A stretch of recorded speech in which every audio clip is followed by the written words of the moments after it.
நேற்று ஒரு CS match போயிருந்தாங்க கைஸ். ஃபஸ்ட்டு 2 ரவுண்டுமே எனிமி ஜெயிச்சிட்டானுங்க ஆப்போனன்ட் டீமு. சரி இந்த ரவுண்டாச்சும் நம்ம ஜெயிக்கணும்னு ஓடி வருவேன். கரெக்டாக ஒருத்தர் வருவார். கரெக்டாக அவனுக்கு டேமேஜ் கொடுத்து டவுன் பண்ணிவிடுவேன். டவுன் பண்ணோன்னா அவன் டீம்மேட்டு பக்கத்தில் தான் இருப்பார். அவன் பாருங்கள் தேவையில்லாமல் கேரக்டர் ஸ்கில் யாருங்கேயோ போட்டு ஓடுவான்.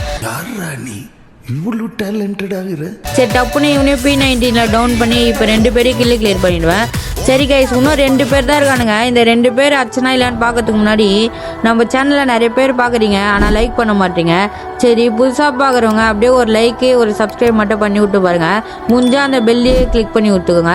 சரி கைஸ் இன்னும் 2 பேர் தான் இருப்பார். நம்ம டீம்மேட்டும் இருப்பார். அவர் என்ன பண்ணுவார், ஏறி அடிப்பார். அவரும் down enemy down same down ஆகிடுவான்.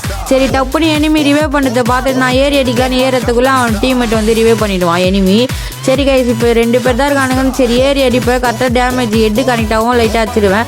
அவனுக்கும் வச்சு இந்த ஏஸ் போட்டோம். இந்த ஏஸ்க்காக லைக் பண்ணலாமே.